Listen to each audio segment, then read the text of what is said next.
This might just look like a simple creek, but it's not. It's actually an entire hidden world alive with connections most people never notice. Today, we're diving deep into the secret life of the creek ecosystem.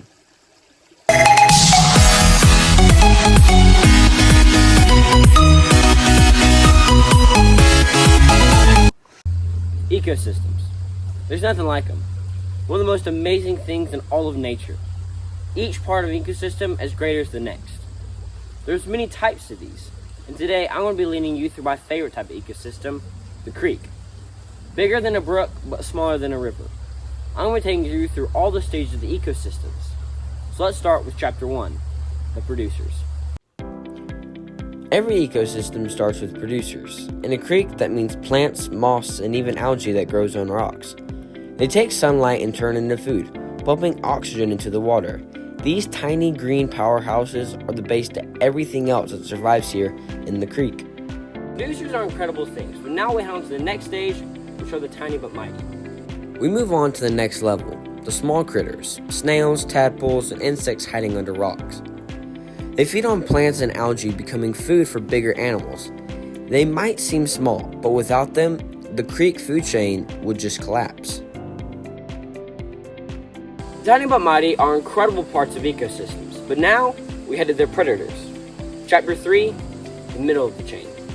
Here's when things start to get interesting. Minnows, salamanders, and crawfish all thrive in these waters. They feed on the small critters, but also become prey themselves.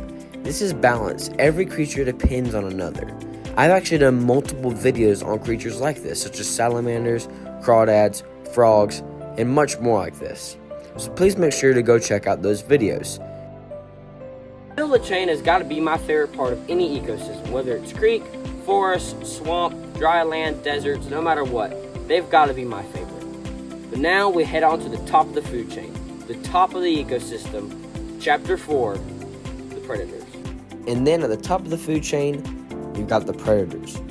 Birds like herons, water snakes strung along the banks, or even raccoons hunting at night.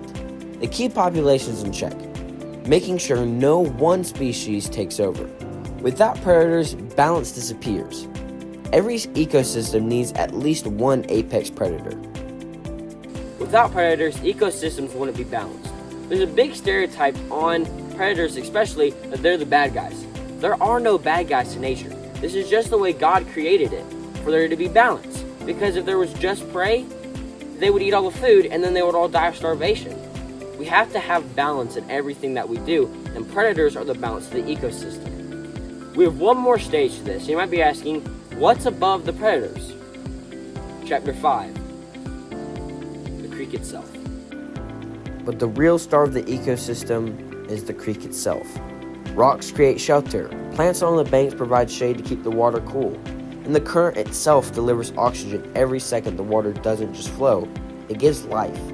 Every creature here, plants, bugs, fish, and predators, is connected. No matter how small, everything has a purpose. That's the hidden world of the creek ecosystem, a story flowing right by us every day. Thank you for joining me on this incredible adventure. I hope you had just as much fun as I did about learning about the creek ecosystem. There's so much that we can learn from these. I absolutely love the creek ecosystem. It's got to be one of my favorites. If you enjoyed this video, if you could please leave a like and subscribe, because trust me, there's a lot more to discover out here. Take care of your abs. Cade's out. Pound it.